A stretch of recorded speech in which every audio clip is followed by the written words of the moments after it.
and I'll count it down. It's a tradition here. I'll just count it down. So here it comes in 3, 2, 1. I don't understand the internet. Like, where do we hold all of the information in the internet? Is there crystals, or what's holding the information? Betty tells me that blouses and skirts rate A+ with schoolgirls. The morning stream, the morning stream, the morning stream, the morning stream, the morning stream, The morning stream. Batman.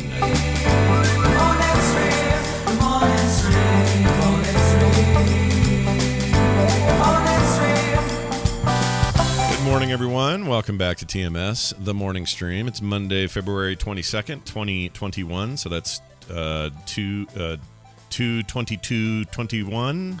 No. Yeah, 2/22/21. 2/22/21. Yes.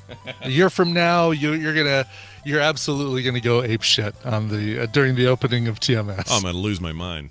I'm so excited. I wonder what day that falls on. Does that fall? Oh my god! I hope that doesn't fall on a weekend. Oh, it could. We'll have to do a show that day because we're required by. Yesterday was 2/21/21, so that's kind of kind of cool. Yeah, It something was like a Sunday, so I like crap like that, as you know. But hey, we're here to do a show.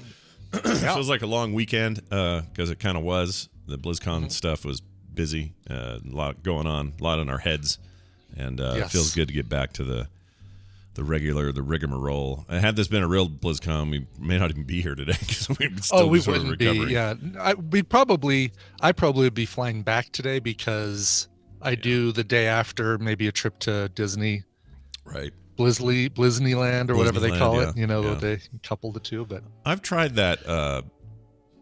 Fly out first thing in the morning, the day after. It's a nightmare. It's a nightmare. I'm never doing that again. It is.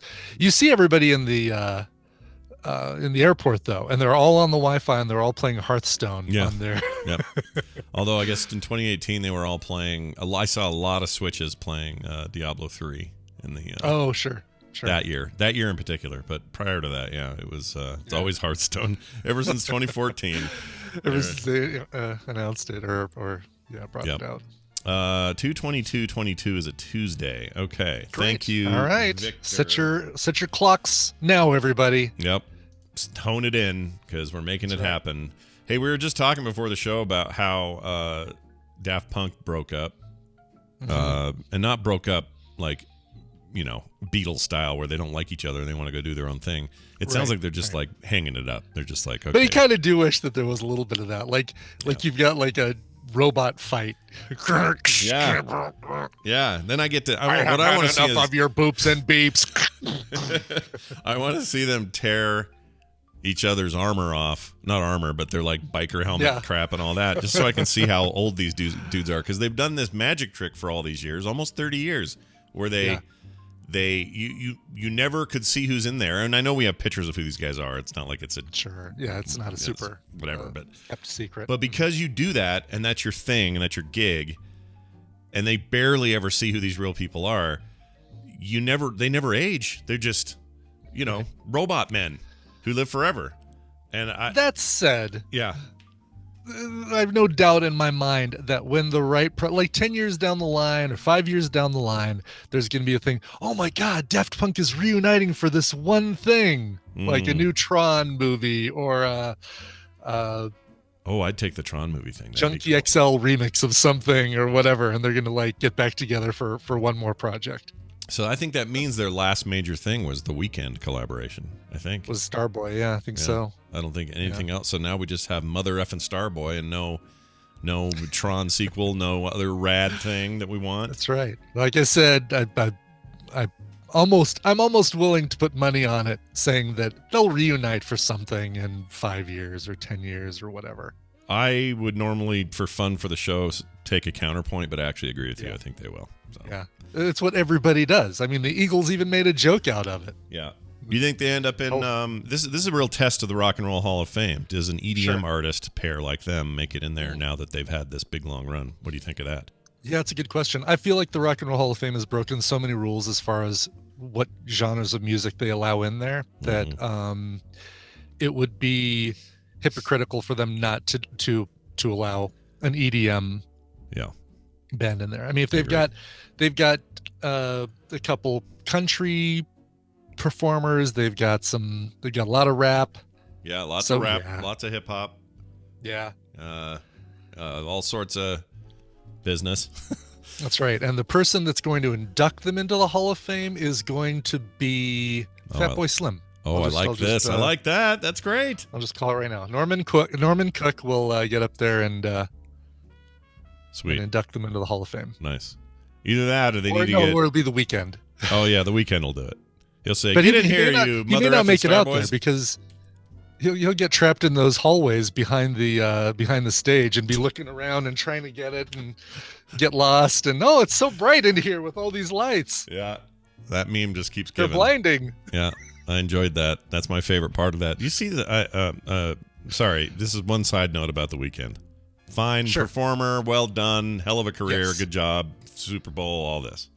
Yes. I had wondered though if he was like a space mutant because his cheekbones are 1,000,000 times higher than anyone else's. So I thought, what's going on with this guy here, right? So I did some. Look at the Weeknd's cheekbones. Hold on a second. So I went, bring that up. So I went and looked it up.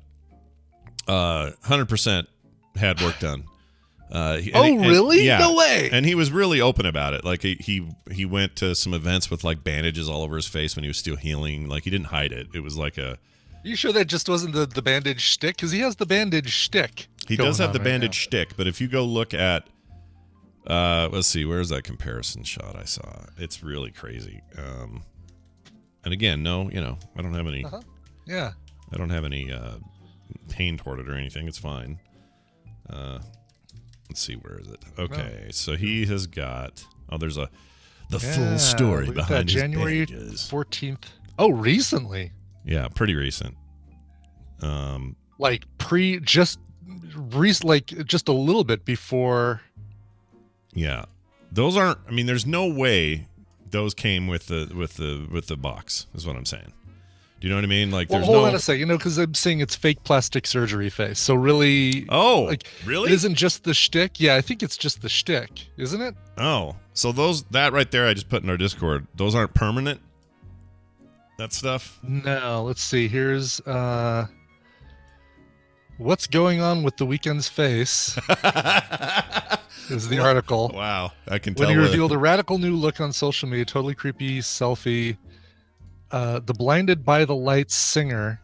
What? It's Blinding Lights is the song, right? Yeah, there's no blinded by the light. Blinded by the Lights. Well done, Grazia. Yeah, GraziaMagazine.com. Yeah, well done.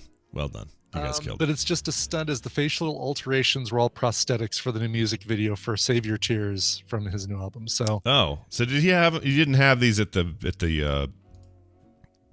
thing. Super Bowl deal? Yeah, he didn't wear these because I don't think he did. Yeah. All right. Well, look, when you're a mother effing star boy, you do what you want. Is what I'm saying. But can we trust a magazine that thinks his song is Blinded by the Lights? No. That's that Wrapped Up Like a Douche song, right? It's the Wrapped Up Like a Douche song. Yes, exactly. Yeah, they're insane. They're a bad journalistic rag for saying. And when you hear that, by the way, when you hear the Springsteen original of Blinded by the Lights, it sounds like Revved Up Like a Deuce. It's just the Manfred Mann cover that sounds douchey. Well, I would ask the chat room this: where were you the day you learned that the original was done by Bruce Springsteen? Today, right here. I was sitting right here. I didn't know. Really? I had no idea. Brian does this. He comes to the show, reminds us all that something's a cover we all thought was like a thing. I had no freaking idea. And it seems like the chat's the same. They're like, what? Are you kidding? Yeah, there's a few people. Yeah, Blinded. I want to say it's from The Wild, the Innocent, and the East Street Shuffle. His first album might be from second, but it's a lot more. I mean, it's early Springsteen, so it's a lot more acoustic than the very production heavy Manfred Mann version. All right, now here's a question for you that I would hoped I'd never have to ask in my lifetime. Yes. The phrase "wrapped up like a douche" makes sense to me because you'd say, all right, well, I've got the douche. Its work is done. I'm going to wrap it up. I'm going to chuck it away.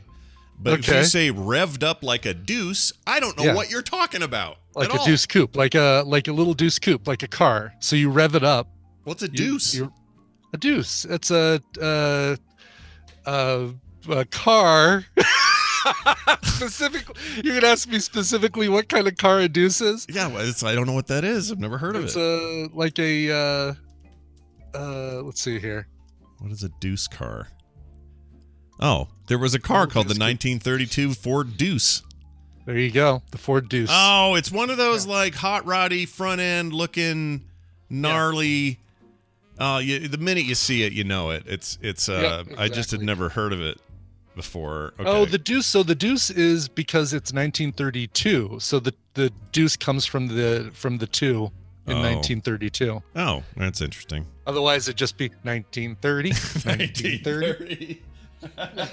No one wants to rev it up like that. But do you No, see you're that? not going to hear that Man for one Man doing a cover of that song. The pic I just put in the Discord is totally.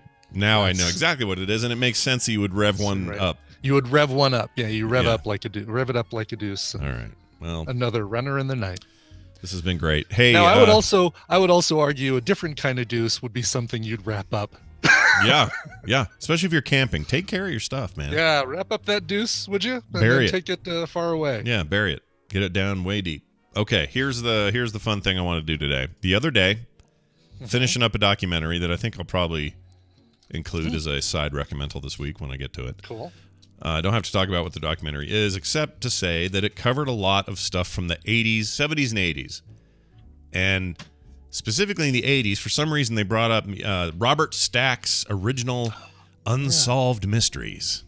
Remember that? Remember that show? Yeah, I totally remember that. Yeah. Ding, ding, ding, ding, I remember ding, him. ding, ding. I remember him standing in front of a nearly pitch black background, but there was some like he was in an antique store that didn't pay their electric bill. Yeah.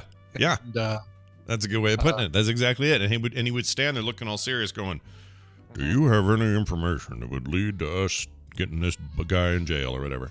And they would play that music. Ding, ding, ding, ding, ding, ding, ding, ding, ding. Well, anyway, That's right. I totally remember that. it was a thing. It was mostly for our parents, but whatever. It existed, and they kept in this documentary. They flashed up this 1-800 number if you had any information about the capture of whatever fugitive. And I thought, where does that number go now? So if I call the number that used to get people caught for unsolved mysteries, if I had a mystery to solve, and I would have to call that number in 2021, where does that number go? And I didn't try it. Who was the maybe lucky person that ended up with that phone number? Yeah, or is it the same? Do they hold on to it? Do I call it? And because there's a new version of this on Netflix, I guess. The Unsolved Mysteries Netflix show. Really? Okay. Which I haven't watched. If I were them, I would have snatched up this phone number like Toot Sweet. Yeah, basically. like a douche you got to wrap up. Exactly. Like you snatched up like a phone number for. That's right. Wrap it up. So Yes. I'm going to call it. We're going to find out what it is. All right. The number's 800-876-5353. It's an old public number. And I'm going to dial it. Now, I didn't do this beforehand, so this may be a complete flop, or we may strike gold. We don't know. Oh God. So All here right, goes. Here goes, everybody. Hello. No routes found. That's it? Wow. No routes found. But I There found is a some- route. There are some mysteries in our phone system, like not just a or anything like that, like we used to get all the time. Yeah. You get these weird dark corners of the internet or the phone system now where it's no routes found. Yeah, what does that even mean? Let's try it again. I want to make sure. No routes found. Yeah, why is Kevin on the phone saying no routes found? Exactly. They're like, this guy got paid, by the way, to all right, now, Kevin, before you say no routes found, make sure you wait a couple seconds because we don't want to have to edit around it, all right? So take a breath and just say no routes found. All right. Ready? We'll take one and go. Thanks, Kevin. No routes found. Thanks, Kevin. You now did do great. now do a lively one. No routes found. Oh, there you All go. right, now do a Yeah. They went with angry his one. They went with his deadpan one. I guess. That's right. Kevin's out of there. Anyway, that's a dumb thing. I was hoping we get something. It's a bummer. At least, yeah, give us something. That is we have a new unsolved mystery, apparently. I don't know. Yeah, what we that don't know is. who to call. Oh, Greg says make sure we don't play that 3 times. But what happened? Bees come out of our mouths, or what? What happened there, Kevin? Or Kevin? Greg isn't what I meant. Now I'm calling everybody Kevin. All right. Well, that was fun. Just so everybody knows, we've now proved it. Unsolved Mysteries 800 tip line from the 80s no longer works. Okay. That's right. All right. Another mystery that's been going on for a while, Scott, is centers around me. Yep. And I put this out there, I think in December. What's Brian going to get first? The vaccine, at least the first dose, or a PlayStation 5? And I think we're one step closer to the answer. All right. I'm going to guess. Can I guess? Sure. PlayStation 5. Yeah. That's a really good guess. It's good. absolutely correct, as a matter of fact. Yeah, I ordered it. So, basically just kind of keeping an eye on things during, I think it was during BlizzCon line on Friday, or maybe it was before. Who was it? Best Buy was doing their deal. And here's the way Best Buy does it. It drives me nuts. They basically make it so, we've got 5 PlayStations. Let's open up things for a little while and make the little buy now button on that page yellow. Yeah. And then, when those are gone, then we turn it back to gray. Sure. And when you click on it while it's yellow, it says, okay, one has been added to your cart. Do you want to pick it up from the nearest Best Buy? And make sure you're, if I'm helping people if they want to get one as well. Sure. But you make sure you're logged in, that you've got your credit card information, because it's not like all right, we're holding this for you for 10 minutes until you complete your purchase. It is, if you don't get through the purchasing process before somebody else gets through the purchasing process, you've lost it. Yeah. So, but here's the dumb thing that Best Buy does.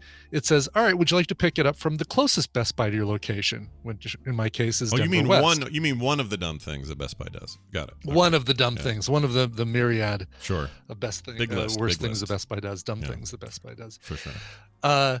So it says, okay, Denver West. Oh yeah, there's not going to be one available there, but there's going to be one available in Littleton, which is 10 miles away. Do you want that one? And say, oh yes, go to that one. Yeah. Oh no, it's not going to be available there. How about Greeley, which is 25 miles away? Yes. Oh, nope, that. sorry. How about South Denver, which is blah blah blah. And so it'll just basically go boing boing boing boing boing and keep going until it says, oh sorry, we're all out. It's because it's not based on availability, is it? It's based on. It's just them saying, How many? "Oh, you right. didn't get it here," and the algorithm, not their algorithm, their programming says, "What about the store that's next closest?" And that's all it's doing. It's just sending it down that line. So until everybody gets through their purchase process, it's going to keep bouncing you around to all the different stores. And then once it's back to sold out again, it says, "Oh, it's not available anywhere." Huh, sorry. Maybe we'll release some more. So what I did this time is I said, "Okay, all right, Denver West." I'm like, oh no, it's not going to be available at Denver West. How about Littleton? I said, nope, Denver West. And I clicked Denver West again. Oh no, I'm sorry. How about Littleton? All right, Denver West. And I just kept pushing on Denver West until finally said, one has been, or okay, enter your security code for your credit card. And, oh, wow, it worked then. Got the email. It worked, and I got through. Got the email confirmation. Listen, I didn't want to. I was so. Hyper focused on getting through this thing. Yeah. I have like $5 in Best Buy rewards cash and this. Would you like to apply some of that? No, just no, anything but yes, purchase. just no complete stopping. Purchase. Yeah. You want Littleton? You want Littleton? Blah, blah, blah, blah, blah. Wow. Right, exactly. So it's wait, like, they're not shipping it. You got to go get it. Is the deal? I have to go pick it up, and I'm not going to tell you what day I'm picking it up in case there's anyone who wants to pretend they're me. Mm-hmm. Although now they know the store, so they can just keep going there every day. But I have to go pick it up. So until I have it in my hand, the jury is still out on what I'm getting first, vaccine of the PS5. But all right. Well, I feel hopeful for your PS5. Although I hope you're not like my friend Sean, who lives in, I think he's still in Phoenix. Anyway, he's on his second or third PS5, and now is waiting for his 4th controller replacement. So, Oh, wow. I hope you don't have his weird luck. That guy had God, nothing I but hope not, problems. too. Yeah, Jeez. nothing but issues when you got his. I don't know I why. did. Of course, I've got to order a game, even though the smart thing for me would be to just wait and finish Avengers because I've barely played Avengers, which I was waiting for a year and a half or 2 years. Yeah. But I thought Miles Morales was going to be my first purchase, but Valhalla went on sale, Assassin's Creed Valhalla. So I said, well, I'm getting that. Nothing wrong with that. That game's great. Nothing I wrong enjoyed with the that. hell out of it. So, And you'll already be in this like open world mood after Phoenix Rising. It's kind of got some of that DNA in there. Same company and everything. So my anyway. goal is to try and finish Phoenix Rising, or at least get through as much of it as possible before it arrives, so that I can feel better about switching and not saying, okay, playing, straddling 3 games, Warcraft, Shadowlands, Phoenix, and Valhalla all at once. I played a lot of WoW yesterday. I think the event got me excited. I don't know. It does that every year. Like the most I play Diablo or Hearthstone or anything outside of WoW is right after BlizzCon. But yesterday I couldn't be bothered. I basically was I was like getting work done. That's good. Getting stuff ready for ANTP tonight, and then we had a little birthday thing for my uncle, and I didn't open WoW at all. And I've not advanced. This will be the first week since it came out that I've not advanced my renown in WoW. Brian, I know. I can't. I'm going to do it tonight. I'm going to do it this afternoon. Okay. All right. I feel a little better about it now that you said that. A little bit better. Well, and Claire reminds me about Animal Crossing. Dang it! Yeah, that they're adding Mario. Yeah, did you see all that shit? They're warp pipes in that now. Warp pipes. Yes, warp pipes. Get from one end of your island to the other now. Oh what? my gosh! What the frick are we even doing? Can't do it. Let's ask him what he's doing. It's Brian Dunaway joining us. Hi there, pal. Oh, hi, Scott and Brian. Hi. Hello, Brian. Sure, nice to see you. How are you guys? Pretty good. Pretty good. You? Super. And how are you? I'm doing great. Yeah. I feel rested. We didn't have, we had no film sack, so I feel very rested, very recharged, and ready to hit. Yeah, I got to admit. Or what are we watching this weekend? I don't even know, but I got to admit, like Saturday and Sunday or Friday and Saturday, they felt more weirdly productive for me because I didn't have that extra stress, which I love the show, but it was like a nice little... Oh, I love the show. Yeah. But you forget, it takes us, each of us takes about 4 to 6 hours a week by the time you watch the movie, record the show, do your show notes. It's like, wow, where did this birth of time come from? It's 6 hours just for me to write my intro every week. Right. Oh, yeah. At least. Easily. Well, we always wonder how long those brilliant things take you to make, so... Yeah, it makes Virtuosity is the next Virtuosity. movie. Virtuosity. The first but not only time that those two actors would work together. They were in that American Gangster later. So that'll be a fun part of that to talk about. I don't know the two actors of which you speak because I know nothing about this movie, and I'm fine with that. Oh, all right. Well, it's Denzel Washington and Russell Crowe. Russell Crowe. Yeah. In my head went, "Are you not entertained?" And that's all I heard. I couldn't think of his name. And a very young Kaylee Cuoco and a very old Louise Fletcher. Fantastic. That's what we want. Nurse Ratched. Excellent. We have on the line with us a listener. We're going to play a game. Hi, who's this? Hi, it's Amy, Red Fraggle in the chat. Hello, Amy. Hey, nice to have you here. You were How's actually it going? How fortuitous, because the version of the game we're playing today featured you one time. So this will be great.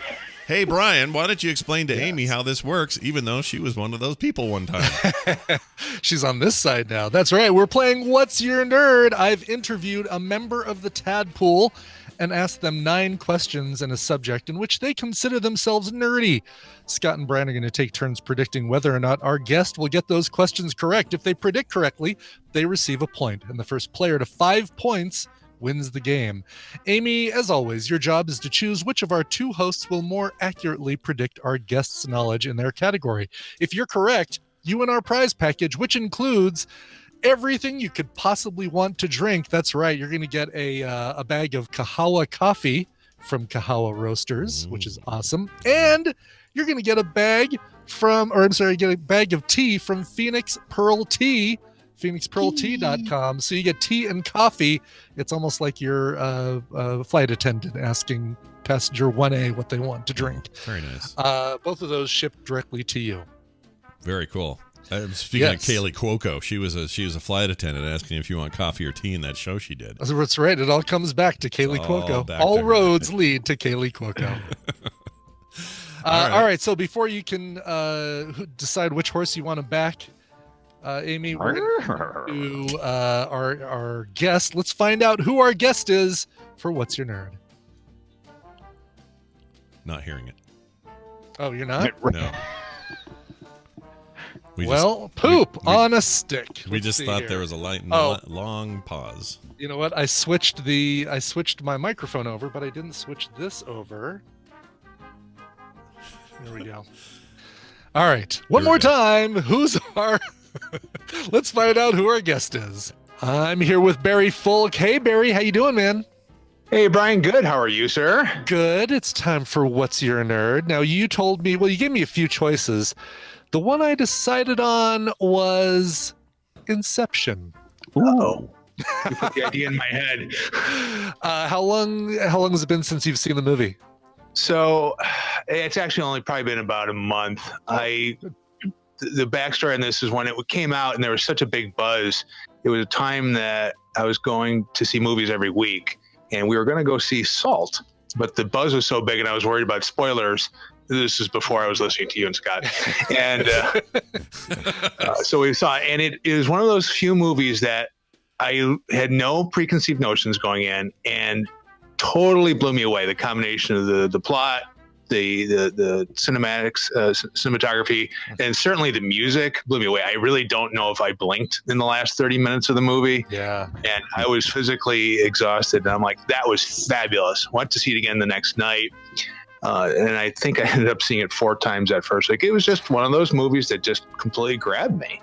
And so I try to see it about once a year or so. Okay, good. Well, then you should be a shoo-in for all of these questions. You should have no problem. I've heard your questions, and you lead people astray. So I'm nervous. Scott, help me out here. Brian, help me out. All right, well, let's jump into it. Here we go. All right, so Inception, he saw it about a month ago. He's a big fan of the movie, so that should kind of give you an idea of how well he's going to do. Amy, knowing that is today's topic, who do you think is going to be better about getting predictions right on how Barry does with his questions?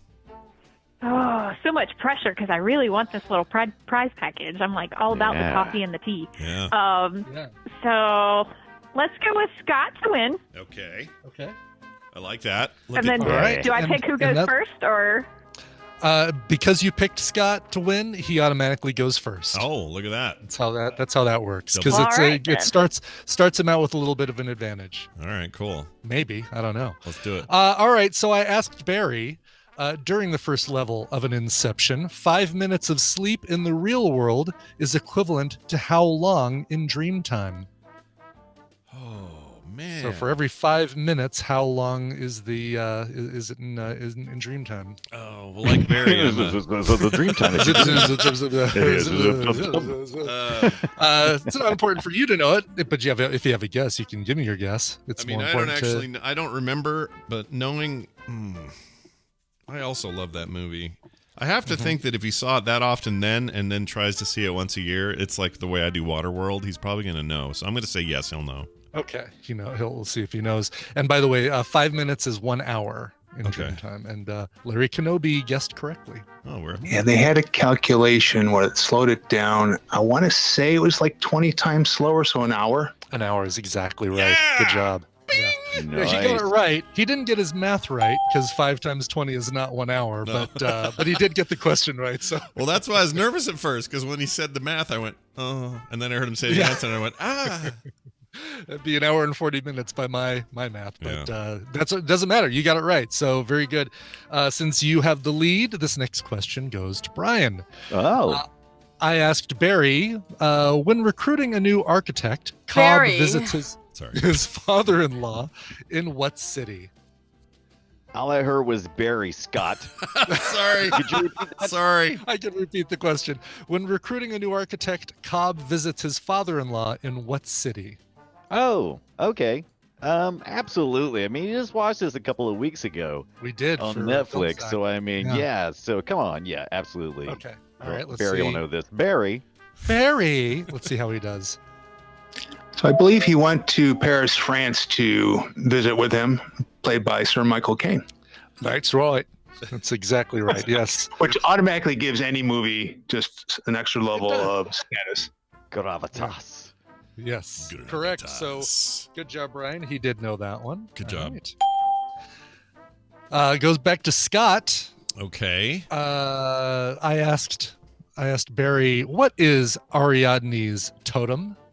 Because everybody has their little totem, and I asked him if he knew what Ariadne's was. I'm gonna say he absolutely knows that. Yes. Now, do you remember what it was? Because I'm going to tell you that this doesn't give anything away, but I asked him to be specific about it. Is it the Ken Watanabe character? No, Ariadne is Ellen Page. Oh, that's Ellen Page. Right. Yep. I think she's it was a bottle of soy sauce, wasn't it? What? No, it wasn't. I get it. Hold on. I don't remember hers. Shoot. It's the Michael Cera is her token. I have no idea. That's right. But I think he knows. He'll know. Okay. All right. Oh, Elliot. It's a he. It's Ellen Page is now Elliot Page. By the way. Oh, I'm sorry, Elliot Page. Correct. Yes. I need to get He, that not right. she. Yeah. Do I use the pronoun for back when she presented as a woman? That's a good question. I don't know how that works. Does time matter? Because I've had the Wachowski question for years and years and years, and I still don't think I know how I'm supposed to do it when we talk about old stuff. But. Tally Zarell says yes, so I will say yes. Okay, so don't dead name. Retroactive. All right. Okay. All right. Here is how Barry answered that question. It was a chess piece, and she would knock it over to see the balance. Mm-hmm. What chess piece was it? I think it was a rook. Oh, it was a bishop. What? A chess piece isn't enough. Chess piece wasn't enough. Really? That it was a bishop. Oh, man. Sorry, what was it? A bishop? It was a bishop. A bishop. Yeah. You always kick over the bishop. That's what I say. You always kick over the bishop. Yeah. So Brian gets a point. That means it still stays with Scott. All right. I asked Barry, during Dom's dream sequence, on what floor does the elevator stop at limbo? So what button do you push in the elevator to go to limbo? And housewares. Haberdashery. That's right. Well, I don't know that, but I don't know. He seems really, really into this movie, so I'm gonna say he does. He knows. Okay, all right. Fourth floor, by the way, is what we're looking for. So let's see how he does. All right. Dom's dream. So they went down. I'm gonna have to guess it was like -4. I'm gonna give it to you. It is the fourth floor.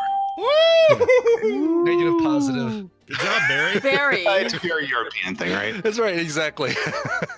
Fourth basement? I don't know. Yeah. But yeah, they went down 4 floors. So you know what? There you go. If they were traveling on a number line, they went -4 spaces. There you go. Oh, nice. So yeah, okay. I think probably because I felt bad about Bishop, I gave him -4 for 4th floor. So you knew who else felt bad about Bishop? Sigourney Weaver as Ellen Ripley. She would always feel bad about She always felt bad about All right, Bishop. so we're back to a tie game, 2-2. Okay. We're going back over to Brian for this one. I asked Barry, what composer wrote the music for Inception? Oh, Barry hasn't struck me as a absolute specifics kind of guy, so I'm going to go with, he don't know this one. All right. All right. Okay. Scott, I think, knows. I think he absolutely will know, but let's see. All right. Let's see what he says. Let's see how it goes. We'll put money on it? Now, this one I absolutely know because, like I said, I was floored by this music. It's Hans Zimmer. It is Hans Zimmer. Very good. Yeah. Yes. Oh, yeah. Point It's some of his best freaking work, man. It's so That's freaking right. good. Oh. Barry even said in his intro how much he loved the music, so yeah, that should have been so that's on me. Oh, okay. That's on you. That's on you. Hans Zimmer, baby. All right, Brian. We're coming back to you for this one because Scott's in the lead. I asked Barry, which alumnus of the Dark Knight trilogy played the role of Robert Fisher? So it's Christopher Nolan, so there's a couple people, right, that he pulled in from the Dark Knight trilogy. Right. But specifically, who played Robert Fisher, which is the owner of the head in which they go incepting, I think is the correct term. Barry knows this one. Okay. Do you know it? Absolutely not. I think I know looking it. for Cillian Murphy. Yeah, Cillian Murphy, I was going to say. Yep. All right. Let's see how he did. Yeah, and he's got an unusual name. He does. Not to give anything away, but yes, he does. Yeah, that one I don't know. Oh man, it's Cillian Murphy. Yeah. Yeah, there you go. Yep. I was for a minute I thought you were going to say his dad. I should have known because he said at the beginning he's that one. No, yeah, Kaiser Sose. He was like that one dad. guy. But played Cillian Murphy's dad. Right. No, it's you mean Cillian Murphy's dad? It's the guy who was in like all the action movies in the 80s and 90s. Yeah, and he's Kaiser. He's the fake Kaiser Sose for most of that movie. He's is he really? Yeah. Forgot about that. He's in the Name of the Father. He's the father in that movie. I can't think of his name. Gosh dang it! He's great. Shattered. He was in. Not Gabriel Byrne. Ugh. No. He passed away sadly not long ago, and he was Postlethwaite. Pete Postlethwaite. Pete Postlethwaite. That's right. Oh, you know who? Awesome. That's right. He was Kobayashi. No, you know who I was thinking of was the bodyguard. Was the other guy, the action movie guy. Oh, that's who I was thinking of. Right. Right. Similar dude though. Face. Similar dude. Yeah. Yep. Yeah. Okay. That's funny. All right. So Scott's got 4. Brian's got 2. Brian stays with this one. While nominated for 7 Academy Awards, how many did Inception actually win? At this point, I don't even think I even know Barry. Barry. So how do you think Barry knew this? I don't recall Barry saying anything at the top of the show, such as he likes the music. Okay. Or I was really blown away by a number of awards. Yeah. Mm-hmm. I'm going to say knows it. I think Barry knows this. Okay. All right. Let's see if he knows that Inception won 4 awards, by the way: sound mixing, sound editing, visual effects, and cinematography. Let's see if Barry knows that. I believe they actually didn't get too many. I know the one that I was disappointed on is Christopher Nolan didn't get it for. I don't think he got it for director, or I'm not even sure if he was nominated for director. They should have certainly got it for original screenplay, and he did not. Mm-hmm. But I think they did get it for some visual effects. I'm going to say they only got 1. Okay. They actually got 4. Sound mixing, sound editing, visual effects, as you know, and then cinematography. That means that Scott got the point, giving him 5 points, giving him the win, and giving Amy Robinson a few things to drink, tea and coffee. Winner, chicken dinner. That's right, Amy. How do you feel? You picked her right today. Well done. Woohoo! Yeah. Very excited. Very excited. Yeah. You're not just very excited. You're very excited. Very excited. Very. And you know what? I'll tell you what. I've got 4 questions left. Let's have a little fun here. If you predict 2 of these correctly, Amy, I will add a Steam game to your prize package. All right. So we'll go through these quickly. I asked Barry if he knew the names of Dom's kids. Did he know that? Are you asking her or us? I'm going to say I'm asking yes. Amy. Okay. Okay. All right. She's I'm going to say yes. yeah, that he knew that. Yeah. All right. Let's see how he did. There was Philippa and Michael. Oh gosh, you got Philippa right. Philippa and James. Oh, you know what? I'll give it to you. You got it before I said it. Well You said done. James before I said it, so I gave it to him. Very good. He squoze it in. According to Christopher Nolan, the third tier dream involving the snow-covered mountain chalet was inspired by which James Bond movie? Did he know which James Bond movie inspired that? Oh. Interesting.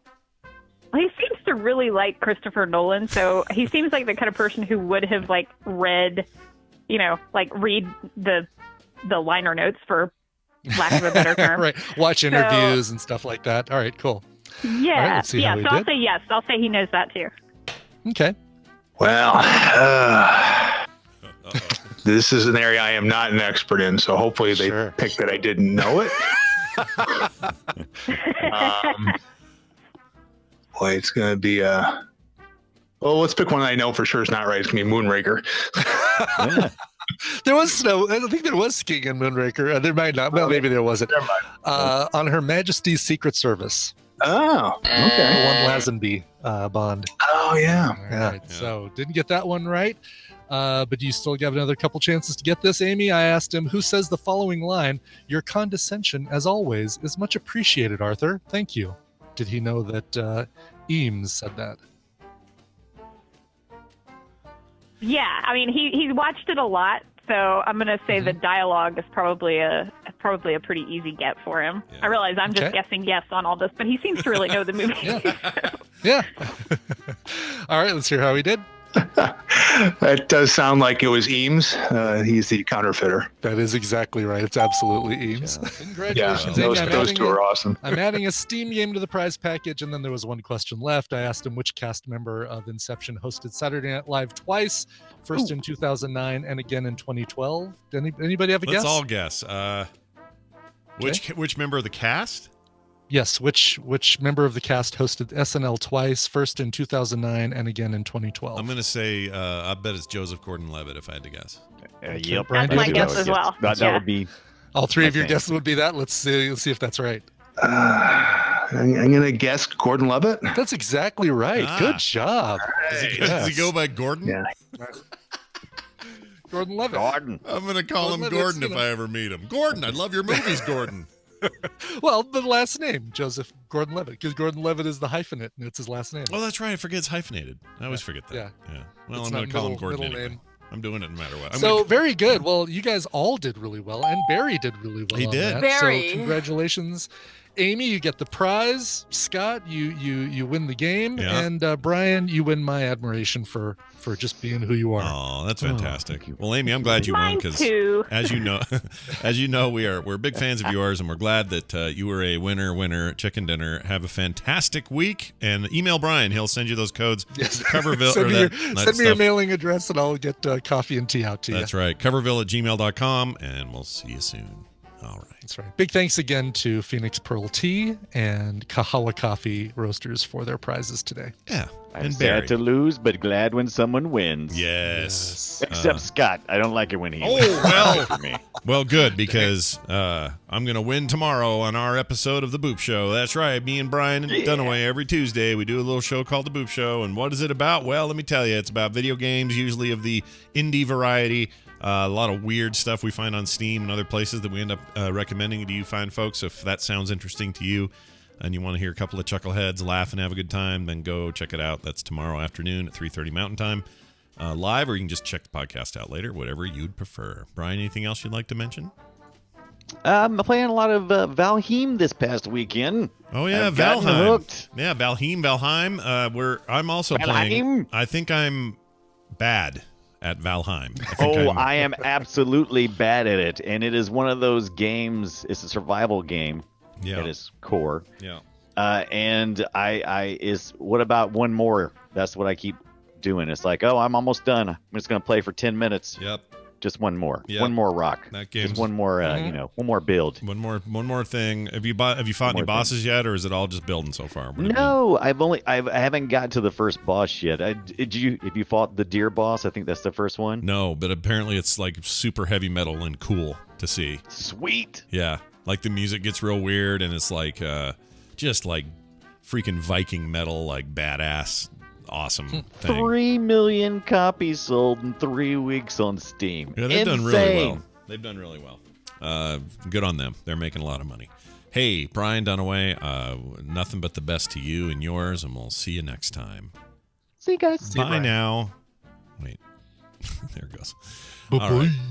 All right. Well, that leaves us with precisely enough time to rip out one news story. Ooh. So here it is. Okay. You need to read this, sir. You need to read it now. Oh, it's very urgent. Brian, it's the news brought to you by bacon. What is it good for? Absolutely everything. Say it again. Do you need more bacon in your life? Well, you're in luck. Zoe Brings Bacon now has merch featuring art by the wickedly talented Scott Johnson. Visit bit.ly/Zoe Brings Bacon. That's ZOEBRINGS BACON. For a limited time, receive 15% off when you use the promo code Bacon15. Get your official Bacon merchandise today. Yeah, get your bacon on, son. All right, check this out. White male professor masqueraded as a female immigrant of color on Twitter to make sexist and racist comments. Great. Why would you do such a thing? Well, let's find out. A white male university professor. Boy, don't give that guy tenure. You know what I mean? Like, yeah, don't even give him 3-year. Dude, strip him of his like sweater and his pipe or whatever bullshit idea of a professor I have in my head. Rip those patches off the elbows of his jacket. That's right. Take it away. Let's see here. He is quit after posing as a female immigrant of color on Twitter to make sexist and racist comments, as I already said in the headline. Why did they write that twice? I don't know. The assistant chemistry professor at the University of New Hampshire, that's where all the little hobbits live in America, who the Daily Beast has identified, used the now deleted account, the Science Femme Woman in STEM. I mean, STEM research? I don't know. Oh, yeah, STEM, yeah. I assume. And the Twitter handle, Piney the, whatever that is, according to the Portsmouth Herald. Ever been there? They were a customer. Yes, I have been to the Portsmouth Herald. Yeah, all right. See, look at us. Yes. I couldn't describe it, but I know they were a customer. I know they went there because that's when that was the day that I crossed New Hampshire off my list. There you go. Portsmouth. Yeah. I like to say it that way. Portsmouth. The account taken down on September 29th was routinely sexist, racist, and transphobic. He was also accused of attacking mostly women of color who disagree with him and encouraged his followers to do the same. In one tweet in his account to his 13,000 followers, he wrote the following: "Here it is. I was successful in killing my debt's woke statement. Oh, my department. Sorry, my department's woke statement on recent social unrest. This took several weeks and may have permanently burned some bridges, but I think it's important. It's a toxic ideology that cannot be given an inch." I'd like to pin this guy down and kick him in the nuts 4 times. That's what I'd like to do. Yeah, no kidding. I hate stuff like this. At least he didn't say, "Well, I did it as a lesson for my students. I didn't mean any of the things I said, but it was all part of a lesson for my students." Yeah. Safe. Yeah. Chat room asks only kick him 4 times. I mean, maybe more. I'm not a violent guy. Yeah. No, we'll hold him down for as many people want to kick him in the nuts as possible. You want to do. God just wants the first 4. Yeah. And everyone only gets 4, but the line can be as long as we want it to be. Okay? That's right, exactly. Well, that guy's dumb and lame and should pay for his sins. Sucks. Let's move on to take a break. We're going to take a break, and when we come back, our good pal Bill will be here. Then we got Steven Schleicher, who will join us as well. And we'll do the usual Monday business before all of that, a song selection from Brian Ibbett's vast library. Oh, this is a good one. So it is some heavy, dark and heavy rock. I'm bordering on heavy metal, but these guys are great. So this is, we're going to Norway for this one, a Norwegian Grammy Award-winning artist that performs as Arabrot, A-R-A-B-R-O-T. And there's a little icon over the A, little circle that's, I don't know what you call that, but they have a brand new album called Norwegian Gothic that just came out. It's really, really good, and this is their first single from the album. There's a great video that goes along with it. Here is Arabrot and the song Kinks of the Heart. All right, that sounds awesome. We're going to listen to that now when we come back, Bill, so stick around. I'm killing time while I find the clip. I'll see you then. Carolyn and her mother have found one way a girl can repay a boy for entertaining her. A bite to eat at her house will save him money. Perhaps they'll bring another couple home with them. That would be fun. And sometimes someone is stealing the pillows.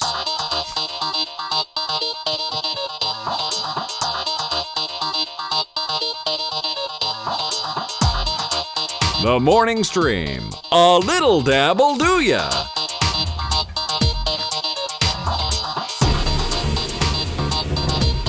All right, we are back, everybody. Welcome back to the program. Bring another couple home. That'll be fun. Wouldn't that be fun? Sure would be. Man, I went down a rabbit hole on some... every once in a while, I'll just find a batch of like PSAs from the 50s. Yeah. News. So much great stuff. Oh, man. We were weird then. What a weird society. People who made PSAs believed some weird stuff. They really did. And it's just so like... I don't even know how to describe it.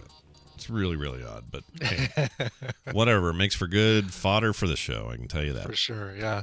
All right, we're going to bring Bill in and do Bill things, and we're going to start with this. Your bat cave's open there, Bill. Bill Duran joining us all the way from punishedprops.com and the greater Seattle area. Bill, welcome to the show.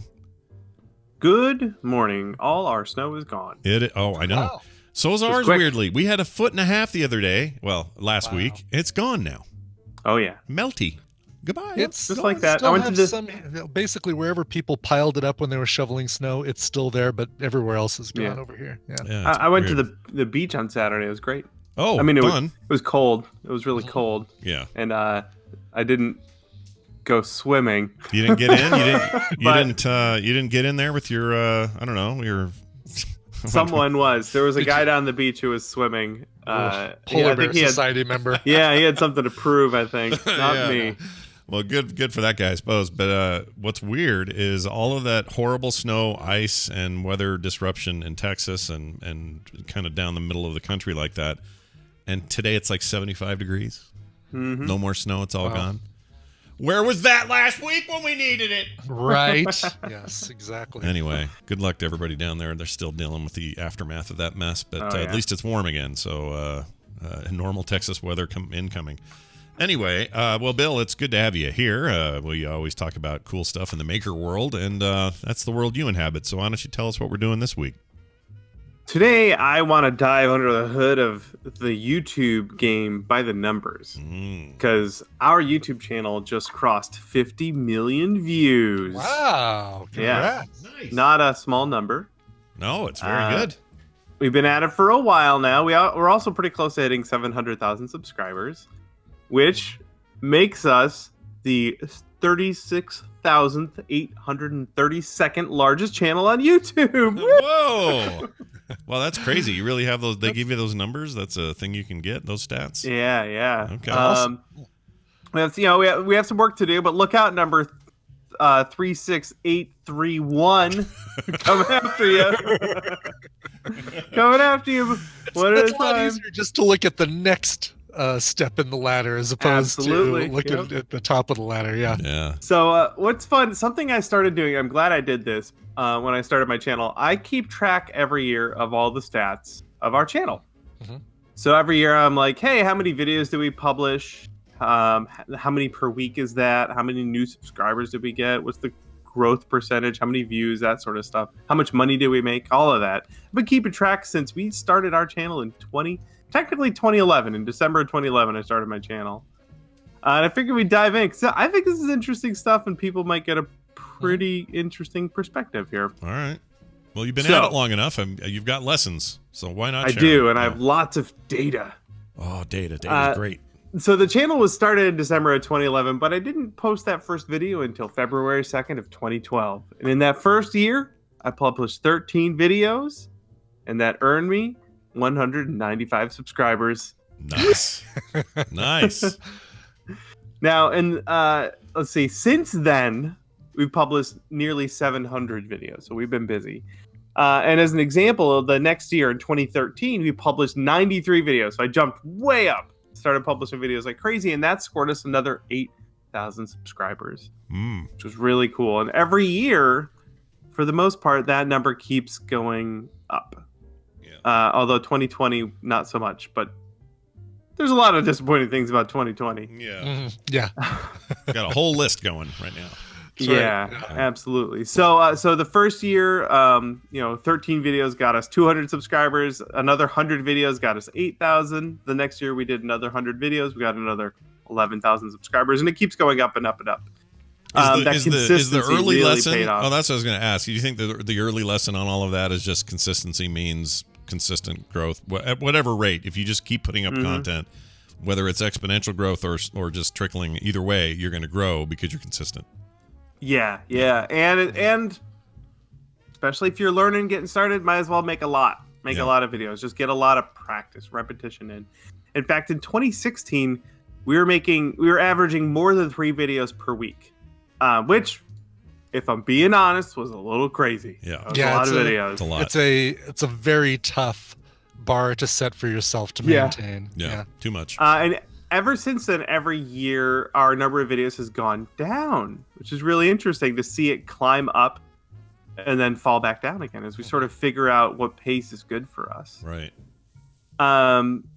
I didn't even start tracking how much money we made until 2015. So I had been running this channel for 3 years before I was like, hey, we making any money?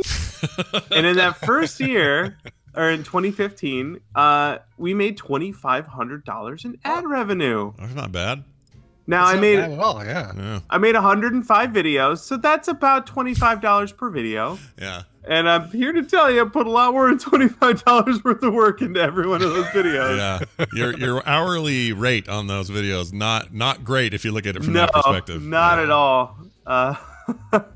Brian and I know all about this, like how to make sure you get the most hours for the least amount of ask. Oh, we're all about that here. We're all about doing a monthly Patreon for a show that happens 5 days a week. We know exactly what you're talking about. Anyway, so good news though is the hard work did pay off. I mean, it's picked up in the last few years, except for 2020, and that was a little slow. But nowadays, our channel can drag in between 25 and 35,000 a year, and that's just in ad revenue. And that we're talking like 11 million or 13 million views a year will get you that kind of money. Now, here's the problem. Those videos take even more. Like our videos nowadays take so much work to produce. It's just a lot, but they're good. We like it that way. But everything else in our life and our business is more expensive. We have a shop with rent that we have to pay. That's a lot. I like to get paid. Brittany enjoys getting paid, and our employee enjoys getting paid. All of those things you can see quickly take $25,000 a year and just make it vanish. Sure. Just evaporates. Yeah, poof. So I think it's a good lesson to learn that for anyone who's thinking about starting a YouTube channel, that even if your channel, quote, makes it, right? You have hundreds of thousands of subscribers. That ad revenue, unless you're getting lots of views per video, is a hard thing to count on. And we don't count it. We don't count on it. We treat it as call extra. it as gravy. Yeah, exactly. So it's nice. It helps, but it isn't enough to run this company. So we actually make most of our money from our store on our website, where we sell our books and all kinds of other stuff. And Patreon and YouTube memberships are what we call our extra credit club. That money is far more consistent, especially the membership stuff. And then the store stuff is great because I have control over that. If I'm like, hey, I need to, get work done on my car, guess we'll just have a sale on our website. And, books are, $5 off for a week. Sure. Make a little extra money. We have control over that, and that makes me feel a lot better. Yeah. You also have control over like whether or not if your store grows, it's because you've made the right moves, put up the right stuff, changed up the selection, done the right sales at the right time. Yeah. Like it means you're actually you're running your store well if you have growth on that store, whereas ad revenue from whatever source is just spotty and random and you can't control it. Yeah. It is it is susceptible to the whims of advertisers, whether or not they want to buy ads. So like January is generally really bad because after the holidays, ad buyers don't want to buy ads. Like we already sold all our tchotchkes for Christmas. We're going to take a break in January. Yeah. So ad revenue drops off historically in January every year. So you can count on that, but also have something else to replace it. Really good. Sure. Which is what we try and do. We have we're always trying new stuff with the Patreon stuff and our own store. And we also have our books on Amazon. That helps a lot too. But that stuff I can count on, and that feels a lot better. Sure. But it is definitely very interesting to look back at the last almost 10 years of YouTube and see how this spreadsheet I have kind of tracks my behavior. It's really interesting. The most ridiculous thing here is how I started at 13 videos a year. I crept up to 171 videos a year, and then last year I published 15 videos a year. Oh, wow. That is weird. Yeah, it sort of came back around. And we want to publish more than that, obviously, but, pandemic. Yeah, stupid pandemic, I always say. Mm-hmm. Now, that said, though, last year I made more money per video than any year in the past. Yeah. Because we published people so few stuck videos. at home. Yeah. And we published so few videos, but people still kept watching them. Gotcha. Right. So the video to revenue percentage was higher. Gotcha. And this is also super deep in the weeds, but the more traction you get, the more dollars you get per view. So back in 2015, I was making about $0.0012 dollars per view, and now I'm making $0.0029 per view. That's all. That's more than a quarter of a penny. Wait, is that? I'm not sure. Yeah, that's more than a quarter of a penny. About a quarter of a penny per view. We have a quarter of a penny. Yeah. Yeah. So thanks for the clicks, everybody. Quarter of a penny. You don't even get Abe Lincoln's full face in a quarter of a penny. You no, get his certainly forehead. not. Just the nose. Yeah. Just the nose. Well, that's interesting. Yeah, like there is a feeling out there of, boy, if I can just hit this user threshold on YouTube or any whatever platform, that it's just smooth sailing from there. And I remember you saying an early edition of this show, or of this segment, something about how you don't want to consider that or any other place like you're the only basket you're going to put your eggs in. Absolutely, yeah. You got to spread it around and diversify how you deliver your content to however people want to get that content. And YouTube, for some people, maybe in your case, maybe is the prominent outlet, but you're still got to have these other things in play, these other spinning plates, or else it just isn't going to work. And I think that's true kind of across the board for artists, for Etsy creators, for whatever kind of thing you're making. Be it this ephemeral sort of internet stuff or physical things you're shipping to people or whatever, you kind of have to think that way or else you get in trouble. Yep. Now you're starting to sound like one of my favorite people, Nicole Spagnola, who is responsible for teaching me a lot of this stuff. I just didn't She's mess taught up a lot any, of us that. Yeah, I just didn't mess up any names. I wish I would have thought about it before I started talking. Because I would have. It would have been fun. Anyway. No, but that's great. Very cool. Grats, by the way, on such a long run so far. That's awesome. Thank you. Yeah. Always keep good to doing look it. at. Any bonus content you brought with you today? Absolutely. Speaking of big YouTube channels, and also this I know channels that are 10 times bigger than mine that still deal with this stuff. Like you were saying, there is no threshold over which, unless you're PewDiePie, maybe you can be like, we're good now, we're fine. Speaking of giant channels, my friend Jazza made a cool video. Oh. So this is another channel he has. It's called Tabletop Time. Ooh. So if you're into painting D&D minis and doing tabletop stuff, that's the place to go. And he's really Marvel Crisis Protocol minis. He just started using this channel again, big time. And he put out a video where he made a diorama using UV curing resin to do water effects, and it's very, very cool. Oh, look at these. Oh, that's so cool. I need to do more with the clear resin, with the resin printer. I pretty much use gray, then prime it, and then they're just going to go right up the butt of that that mini there at the beginning. Yeah, it looked like Grimace. That was like Grimace's butt. Kind of Grimace's butt. Yeah, exactly. Yeah, there's enough of that in our lives. Well, that's fantastic. Oh, this is interesting. They went and found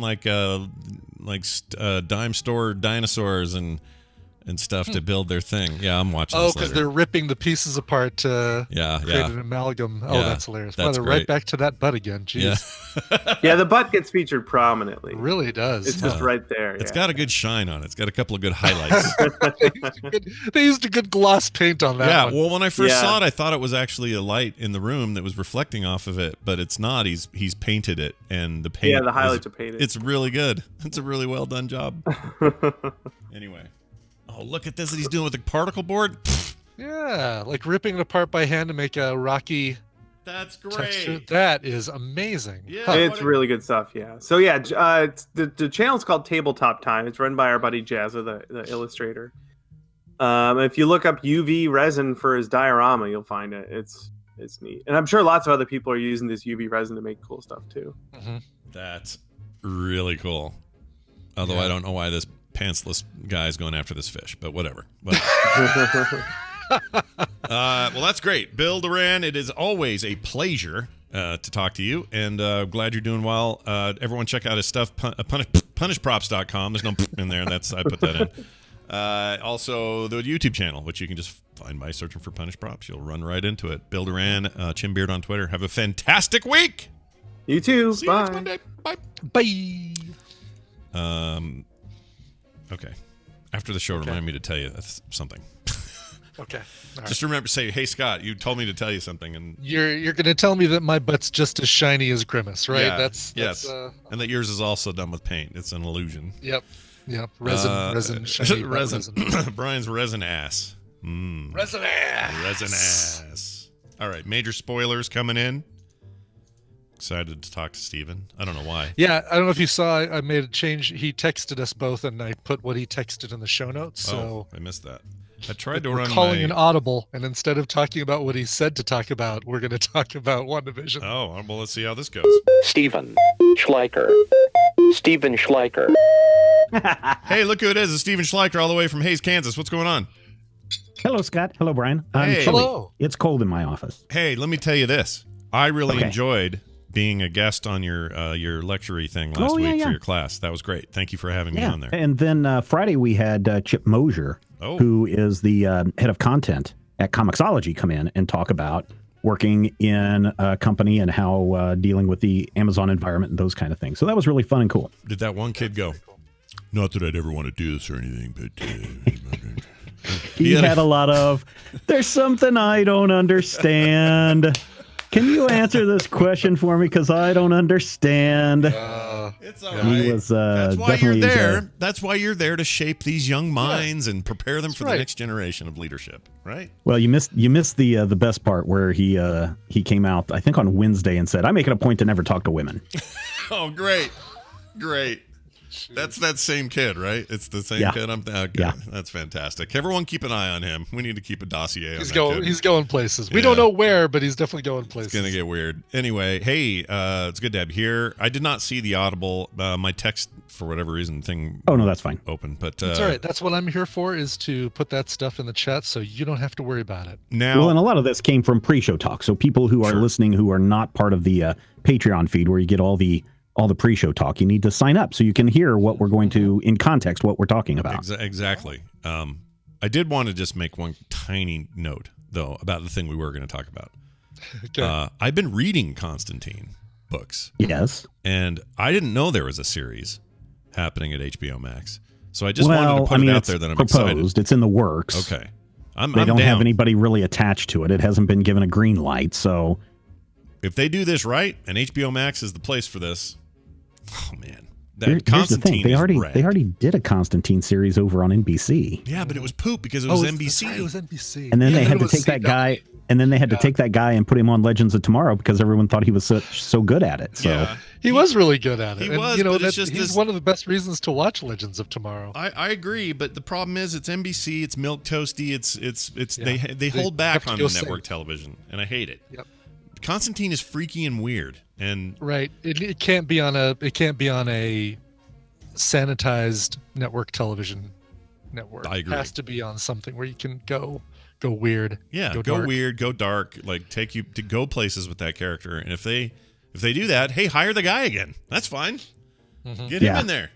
I mean, that would be the perfect choice, is to just move him over. But apparently this series is going to be his younger years when he was slumming it in London and getting involved in all the devil work and all that stuff back then. Well, that is interesting as well, just from a story perspective. But I'm just saying, if everyone's going to lose sleep over it not being that same actor, I say just hire him, even if you only use him a couple of times for forward flashes or something. I don't know. Yeah, they little kids running through the museum, and all of a sudden they run into old Constantine, who's just sitting there. Let me tell you a story about when I was younger. Yeah, that's right. The Young Constantine Chronicles. Yeah, there'll be a lot of chat room says how much smoking will there be? Oh, there'll be a lot. Constantine. Oh, a lot. Lots. Yeah. I mean, that's one of the key elements in the Constantine. When you look at his big giant arc, is the smoking comes around and has some consequences that he then has to make some deals to get out of. Yeah. And that is a really cool story arc if anybody wants to read that one. It's very good. And also, can we get Keanu Reeves to guest star in this just because of the one Constantine movie thing he made? We could just have him show up for a minute. Just a little nudge to the fans. Yeah. Or get Peter Stormare, or who else was in that? I really like the Constantine movie. It's not great for like purists, but it's a fun movie. Who was the the angel? Wasn't it Galadriel from the Hobbits? Tilda Swinton is who that. Yeah. Oh right, yeah. Yeah, I was confused those two when I'm thinking of their roles, but yes, Tilda Swinton was the angel and had her wings all hacked off, and oh man, so cool! What a cool movie. Anyway, so we're not talking about any of that though. Instead, no, let's talk about milquetoast networks that aren't going to rock the boat. So I know that I didn't see. So I'm just behind. The weekend was busy. I didn't get a chance to see WandaVision. I'm going to watch it today. Sure. We understand, Scott. Yeah. I don't have a problem. You did have a lot of things going on this week. I did have a lot going on. Really busy. I had a really busy week. Understandable. Busy week, busy weekend. However, I have zero problems with spoilers. So if we want to talk about it, we totally can. Because you guys saw it. So Brian and I texted a little bit because as soon as I finish watching, first thing I do is text Brian. Did you watch it? Yeah. Yeah. And I love that. So they do reveal. Hold on, before you say anything, chat room. Oh, yeah. Yeah. We're now going to talk about spoilers. I'm going to try to keep it as spoiler free as possible. All right, but just know it's possible. Here's the thing I want to say. Yeah. Yes. If you want to pause or come back later or whatever, here's the thing I want to say. They reveal who we believe is the big bad, and they tell you it was this person all along. I mean, literally, there's a song about it was this person all along. Okay. Yes. And part of me is like, well, this is very Marvel, because when you try to set up a story where you're going to introduce somebody that is a bad person, you don't want somebody to suddenly step out from behind a curtain and go, it was me all along. And they're like, who are you? Yeah. It's kind of like that time that Lex Luthor in the Justice League animated series, where Lex Luthor jumped into the body of the Flash, and he's like, now I will find out who you are. And he pulls off the mask and he goes, I have no idea who you are. And so, Marvel plays it smart by saying, oh yeah, it was this person all along. And it's the person that has been there in the front all along. And most people who are savvy on the comics understand that it was this person all along. And people who are not savvy on the comics are going, oh, well, this makes sense. As opposed to pulling out. And again, I don't know if Mephisto is going to turn out to be the big bad. He may still show up in this, but my guess is Disney being Disney, they're not going to have the devil show up as being the big bad in their TV series. It does seem a little antithetical to their base or their. So who did that? So wait a minute, who did they show? Because I actually don't know. I guess somebody that's been there the entire time. Someone who's been there the whole time. So Nora from Nick and Nora's Infinite Playlist is the big bad. She's finally somebody whose name could be split apart to fit a character that's in the Marvel universe, and Benedict Wong coming back. No, okay. Right. Randall Park actually turned out to be the big bad. Oh, man. That's magic. So, but here's the thing. Here's the thing that I think is really fun about this is that for 7 weeks now, everyone has been speculating, ooh, is it this person? Ooh, is it this person? Have you heard about this person? Because they're the basis for the Vision's entire personality. Maybe it's that person. If you look in this clip, you can see where the picture is hanging in the background. Yes, maybe it's going to be Swamp Thing. Maybe it's Mephisto. The hexes mean something. And, part of the fun in the speculation is talking with others and communicating with others and sharing ideas and saying, that one doesn't really sound right, or, maybe it is. I remember we do our Dueling Review podcast live for our Discord server on Thursday nights, and Matthew and I spent like a half hour, like 2 weeks ago, just going off on what we thought was coming up in the next couple of episodes of WandaVision, and we just had a geek out fun time where we were just talking about this like you might if you were in a comic shop and, people were open-minded. And it was fun. And I think that that's kind of the whole point of this, is that we've had 6-7 weeks of speculation, and now it finally comes out, and now everyone can go, oh, yeah, it was this person all along. Oh, it makes perfect sense. Okay. And I think, Brian, are you that same way, or do you get ramped up about the speculation part of the adventure? Absolutely. And I don't mind if I throw out wild theories and they don't go anywhere. I like, I do like watching, after I've seen an episode, occasionally going on to YouTube and watching 18 Easter eggs you missed in the latest episode, because maybe one of those actually pans out, but it's always, some dude with a surprised face who's outlined with a thick white border around his body. Another one of those! I hate him so much! Yes. Expression on his face. Yeah. I hate him. Come on, people. There's a formula. I'm sure that somehow somebody's done the math and they'll somehow grab people, but they must, right? They must call attention. What we need to do, Scott, we need to do that for TMS videos. All right. Is have us going and have us outlined with a thick white border, and then say 12 things you missed in the latest TMS. I think we'll finally hit it big on YouTube. I'm really excited. We'll start seeing those bill numbers. Well, all right. Let me ask you this, Stephen, because I kept hearing stuff on the side, and I don't know if this is just simultaneously happening during the day that the new episode came out, and it just was happenstance, or if it had something actually to do with it. And I was sort of like, do I want to know about this? Should I dig deeper? Should I just wait and see it? But I heard all this Reed Richards talk. Was that just... Yeah, that goes... So a lot of people, and I even thought about this too, and I think we talked about it a couple of weeks ago, that, Monica and Jimmy Woo were going to go meet her aerospace engineer friend. And everybody was just like, aerospace engineer friend? You mean Reed Richards is going to show up in this? Right, I mean, they did say there was going to be a big Luke Skywalker moment in this show. Yeah. Maybe this is it. Yeah. And no, that didn't pan out. I think that made a lot of people upset. But again, Reed Richards isn't part of this cinematic universe. He is part of some other company's universe. And so if you're going to have him come in, you need to have him come in through some multiverse channel, some kind of hub, some kind of nexus where people might be able to step out from and forward the story. So, yeah, I mean, it was fun to speculate that maybe Reed Richards was going to show up then, but I think that was probably a little hopeful and wishful thinking. Well, and there was and tied to it was a bunch of people petitioning basically to get John Krasinski to be the new Reed Richards, which I think is actually pretty great. That would be perfect. If you've seen Krasinski lately and his beard and his sort of buffed outness, he'd make a perfect Reed Richards. Perfect. He'd be dead on. But I kept seeing these posts going, wait, is he in the credits or something? Did he show up in this episode? Like, I couldn't tell. So I feel finally I got some resolution here, because I thought there was all kinds of weird gangly stuff happening over the weekend, and apparently none of that happened. What was the end credits thing I keep hearing about? Speaking of which, there is a scene after the end credits, which is the first one that I'm aware of for this season, although we do leave it on because there is so much.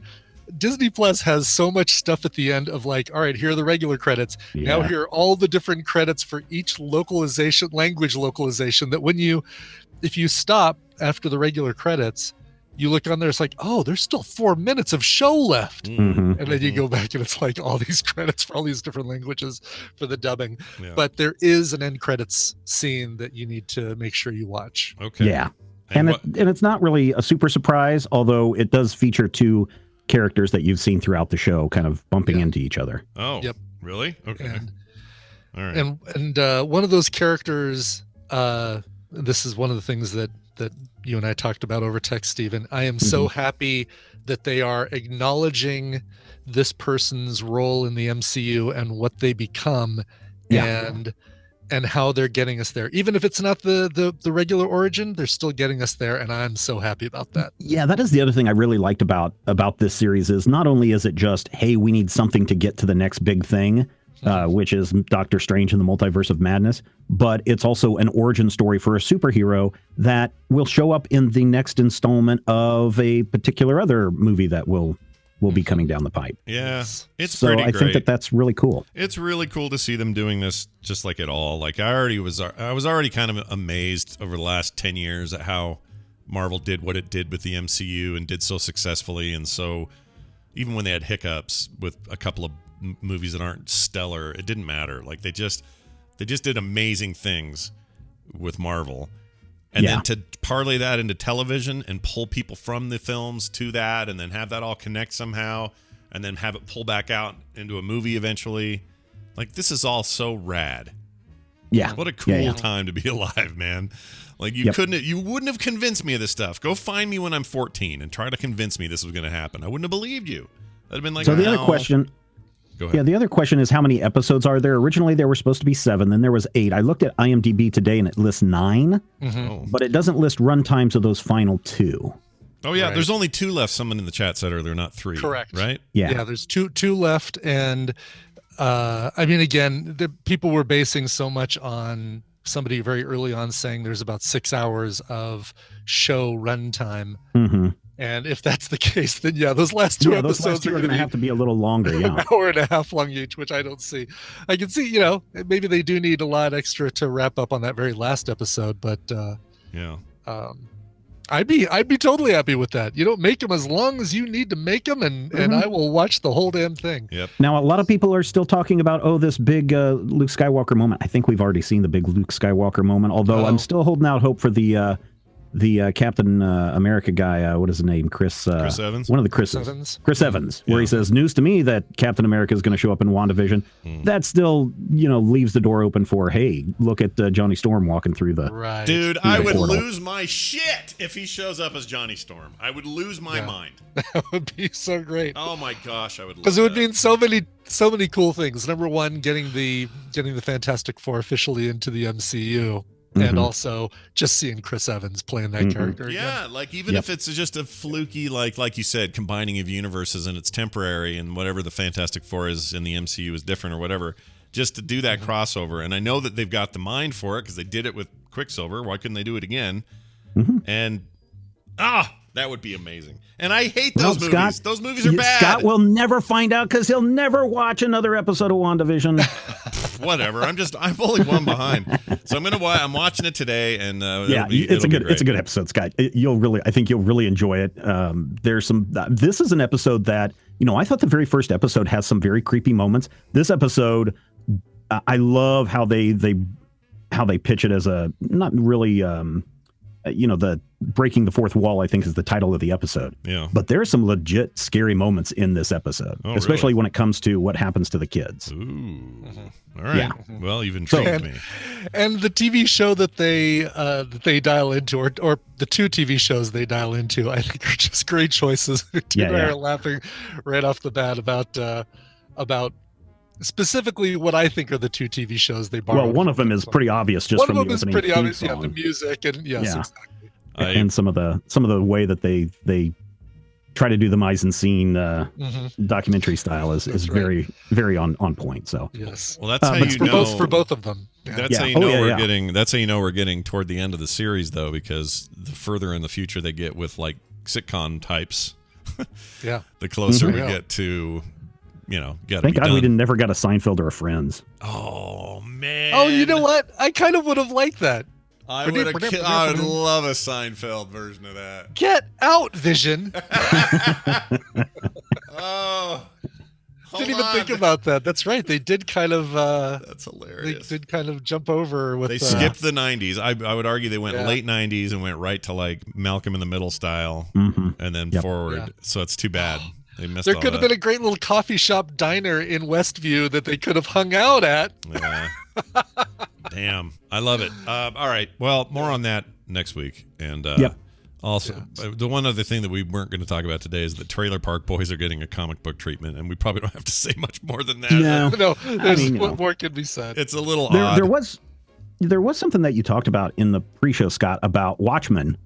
And how the character of the Question reminds you a lot of Rorschach. And there's a very specific reason for that, is because Rorschach is based on the Question. Really? And this goes back, goes all the way back to Charlton Comics, which was a 1947 company, ran from 1947 to like 1986 before it went out of business. And one of the things that they were trying to do in order to save the company is they sold off their superhero line to DC Comics. Yeah. And so in their that included Blue Beetle, both versions, Dan Garrett and Ted Kord, Captain Atom, Nightshade, Peacemaker, The Question, and Thunderbolt, Peter Cannon. A little bit more on him a little bit later. But then when Alan Moore was doing The Watchmen, he wanted to use all the original Charlton characters. So instead of Night Owl, you could have gotten both versions of Blue Beetle. Instead of Dr. Manhattan, it would have been Captain Atom. Instead of Silk Spectre, it would have been Nightshade, and Comedian would have been Peacemaker, and The Question would have been Rorschach would have been The Question, and Ozymandias would have been Peter Cannon, Thunderbolt. I had no idea. The problem was DC was like, we kind of have plans for these characters after Crisis on Infinite Earths, and if we let Alan Moore do this, we can't use those characters. Yeah. And so Alan Moore just said, okay, fine. I'm going to just basically use everything that I love about these guys, but a different trench coat for Rorschach, different face for Rorschach. Yeah. Exactly. I'm just going to say this. That is a happy accident, because what makes those characters so amazing in that in Watchmen is that they are familiar, right? They have some familiarity, but they are so distinctly also their own thing. Like Dr. Manhattan, Rorschach, those two examples just alone are amazing, and I'm so glad they're not something else. Like, well, if you go back and read some of the original Charlton stuff, you can see a lot of the Steve Ditko influence in both the original characters and how they appeared in the Watchmen script, in the Watchmen book. But also, you can see how much they changed once they went over to DC Comics. Yeah, that's true. I actually have queued up a Blue Beetle, a modern like 2016 or something run. Oh man, the Jaime Reyes Blue Beetle is my favorite Blue Beetle run. It is so good. I've got that. It's funny. That's the one I have queued up. I'm gonna read through that. Now I would read the original Blue Beetle run pre-52. No, maybe it was right after 52 when that Blue Beetle run started. That's where I would start because I think that's the best run of the series. The one that I think you're about to read feels like a remix or a rehash of that first run. And I don't think it worked as well. Okay. Well, and the Blue Beetle, that's Ringo, right? He's the Blue Beetle. Just kidding. All right. Hey. That's a Screamy Meanies. Hey, you want to feel old? I got a funny thing to tell you. I saw this yesterday. Taylor Swift had a birthday. She is now older than any of the Beatles were when they broke up. Oh, wow. Really? Yeah. Isn't that weird? She's older than any of them were at the time that they called it quits, which just tells you what an amazing, successful early career the Beatles had, I guess. Yeah. Because they were barely 30 when they all got out of there. Anyway, fun little side note. Has nothing to do with anything. Hey, well, that's about it, I guess, for this. Stephen, once again, the place to go is majorspoilers.com for more great comic book industry coverage, as well as other nerdy stuff in TV and film and otherwise. What's going on over there that we should be looking for? I think this week you should probably check out the comics you want to read comics section if you're new to comics, where Jonathan suggests a couple of comics based on a theme. This week's theme is road trips, and so he's got a couple of comic collections for you to check out if you want to get into comics, and that is a theme that is something you're interested in. So hold on, road trips is the theme of the comic books, not road trip is the theme of the comic book. So I'll just give one of them away. The hard traveling heroes, the Green Lantern, Green Arrow from the 1970s. Gotcha.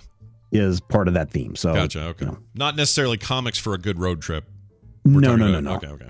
All comics are good for road trips, as far as I'm concerned. Yeah, they are. Or a plane trip, or if you're not driving, soaking in the tub. That's right. If you're driving, maybe not so much. But if you don't get car sick when you try and read while somebody else is driving. Oh, I feel so bad. My wife can't. She can read for about 4 seconds, and then she's super. Same with Tina. Not me though. I can read for days. All right, excellent stuff. Major spoilers on Twitter. Stephen, have a fantastic week. Stay hydrated. Bye now. All right. I am hydrated. I got a little water here. See? Look at this. Oh, yeah. See? You put a little water in you and you feel the hydration at work. It's great. It's fantastic.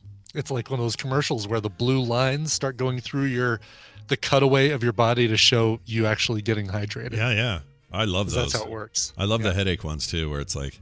Yeah. Little red dot will go right up to the top of your head. Yep. It's great. Everything we learned was simple in the 80s. That's how bodies work. Yeah. All right, we're going to do a Monday morning mashup. That's right. This was sent in to us via TMS Mashups. Jamie made this, of course, as he always does. Taking a break from our compilation of accents. We'll start those up again tomorrow. But today, our mashup is called Penelope. And as usual, we don't know why. So let's find out right now. Hey, Zeus, come in. Zeus? No, I think it's Jesus. Oh, Jesus. Hey, Zeus, come in. He's not answering.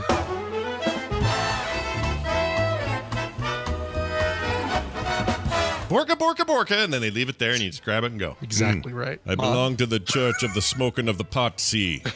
You just smoke the pot.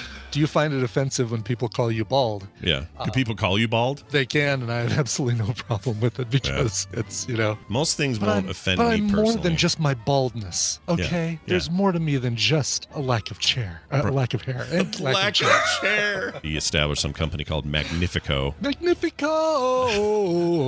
This is more like Magnifico. I'm just a poor boy, please give me a loan. I need a mansion, 10, 50 cars, please. No. Is this Dungeon Keeper? Because I played that game before. That's not what this is. Who is this fictitious game player that you're impersonating? I don't know. I love him. It's not very good, I can tell you that. I'm just a poor boy with 400 employees. You're just an idiot who's gonna buy a Maserati. It's close. Have you seen Bill? Where's the minion at? Where's he at right now? Yeah, where's Bill the minion? We need him because he has fire fingers. It says maybe some people decided to ditch the Weeknd's performance and junk when I'm with you. But I like it. I can barely tell like how thick it is. I got the Crunchwrap Supreme. I got a little taco on the side. Don't ever tell your wife Coke you got a little taco Diet on Coke. the side. Don't ever tell her you got a little on the side. Yeah, you got a little taco on the side. Hey, honey, I got a little taco on the side. You have what? What? Well, his other cat is Penelope. Penelope waved to the night people. Yes. You are not Manticore, are you? He had a You're not meant to penis. call Penelope. He had a man penis. You're a sweet little girl, Penelope. Siegfried, it's time to go on stage, yeah! You know what she was quoted as saying? Somebody found an upper decker in her house, and she said, oops, I did it again, she said. Did she say that? Oops, I did it again, yeah. Yeah, and then they went to another bathroom. She said, oh, baby, one more time. That was a good add-on. Thanks. That was good. I still don't know what the Penelope thing was about, except there it is. You know. Yeah, it was. We just needed a new tiger name. Yeah. for after Manticore. Yeah, I guess so. Oh yeah, we're talking about tigers. Just a random name. Very well done, Jamie, as always. Excellent work. A reminder that soundography happened. Brian, tell me more. It did, and I got to tell you, I listened to every song by Typo Negative. Oh man! And I've got some things to say. Mm-hmm.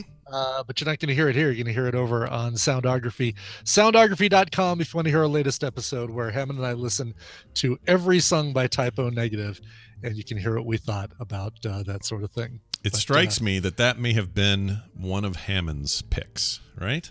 It might have been, although he was rough for him too.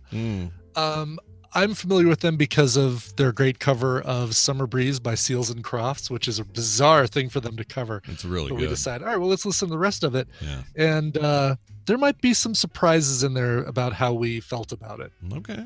All right. Yeah. Well, then, color me intrigued. Go check it out. Soundography available now wherever you get your podcasts. And if you missed the World of Warcraft Q&A that I moderated last week, you can still get it in archive form over on the BlizzCon.com site.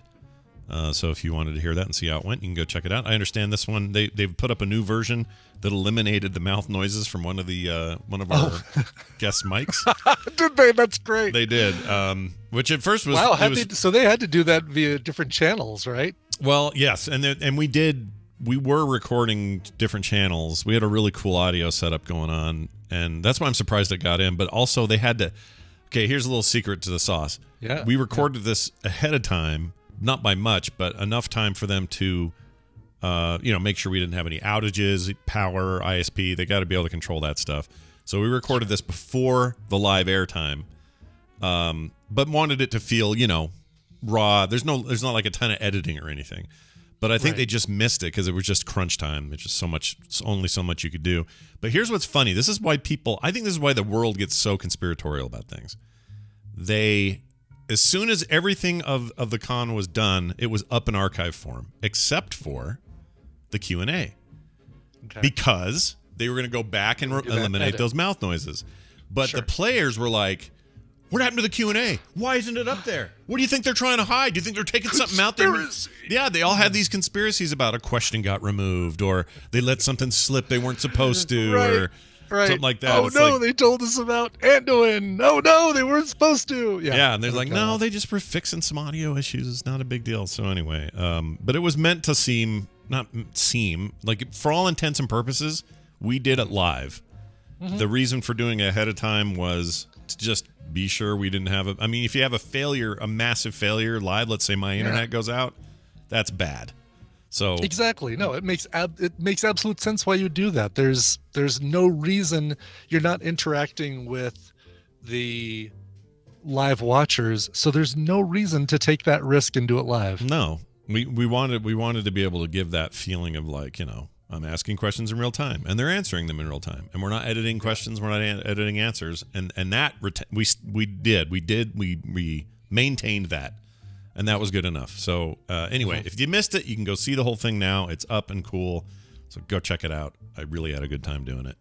I can't wait though for the next expansion when you're going to face a boss. The first boss in the first raid is going to kill you with mouth noises. Like, oh my God, you're behind a pillar. That sounds like a terrible encounter. Oh, I feel bad. The person didn't know they were doing it in the mic. I know. He or she didn't know, and it's so sad. There you go. All right, that's it for the show. That's it for us. Thanks for all your support, by the way, over at patreon.com/TMS. We're nearing the end of another month, which means chance for people to re-up and or come join us for the first time. For as little as $1 a month, you can get all this nonsense and take advantage of us. We're stupid. Come do it. Also, we got a play date coming up. When's that? Is that this weekend? Yes. I think it'll have to be, right? Because the 28th is Sunday. So if we do it on it's always the last weekend of the month. So let's say Friday the 26th. Friday the 26th. That sounds good to me. Let's play Among Us. I like it. Claire Dack. I like that. We'll have some Among Us time. That'll be our focus. Humongous Among Us. So, Fungus Among Us. If you want to be there, you can be there no matter who you are. But if you want to get into these games, you need to be a patron. So head on over and check it out. Patreon.com/TMS. Everything else is at frogpants.com/TMS. And what else was I going to say? I always feel like I'm supposed to say something about our recording tonight, of which you were aware of. Yeah. But I shouldn't, because it doesn't matter, because this is all... No, they won't hear it for a month. I know. Although, first episode should be coming out next week. I recorded a bunch of stuff for both Bobby and Hammond, who are doing independent versions of the shows. Yeah. So one's abridged, and then one is complete. So depending on if you want the whole enchilada or if you just want a bite, you'll get your choice. Yeah, because that's a lot of cheese. Should be next week. Yeah, sometimes a bite's all you want. Just a little bite of that enchilada. That's right. Which is, I was going to say a thing, but it'll spoil something, so I won't. All right, there's that. Hey, themorningstream@gmail.com is where to send your email things, stuff, questions, whatever's. Send them. Send your email address. Yeah, send your email address to themorningstream@gmail.com. That's how we get them. All right, that's it. Let's get out of here with a song. You betcha. By the way, if you want to send in a request, go to frogpants.com/TMS. Scott has a link right there that'll get you right to where you need to submit your request. So please do it. Yep. Carl wrote in. Carl used that link and said, "Hello, chalk and cheese. It's my wife's birthday on February 21st," and followed the very next day by our 8th wedding anniversary. Tracy is my partner, my wife, and my whole world, and I love her more than she'll ever know. Our wedding first dance song was Always by Bon Jovi, so if you could possibly find a cover of that or anything by Ed Sheeran for her, that would be amazing. If you can play it on the day, that'll be amazing. If not, anytime. Keep up the amazing pod, guys. Carl from England. Well, Carl, we'll forgive you for calling it a pod, by the way. We'll forgive you. Yeah, exactly. It's like saying bros. Oh, yeah, man, I hate it. Don't do that. Don't do that, Carl. Carl, get back in the house, Carl. Or the flat. I guess you're in England. Oh, get back in the flat, Carl. Yeah. So I don't have any covers of Always by Bon Jovi, and the ones I found online were sound-alikes. So we're skipping that. We're going to the second request, which was Ed Sheeran. Yeah, I love this cover by Scary Pockets. Scary Pockets, if you're unfamiliar, is the other band by Pomplamoose and Patreon founder Jack Conte. And it's funky and super cool, and they do some amazing covers themselves. So it's great. Go check it out. Scary Pockets from their 2017 self-titled album. Here's their cover of Shape of You. This show is part of the Frog Pants Network. Frog Pants Network. Get more shows like this at frogpants.com. Watch your mouth, mister. Should have used that one during the panel. Yeah, Q&A no panel. kidding. That was great. By the way, I thought, just a side note, I thought Barry was great today on his... He was great, yes. He was awesome. That was I need to do a few more of those. I've got a few. I have a lot of questions to write for a few of these.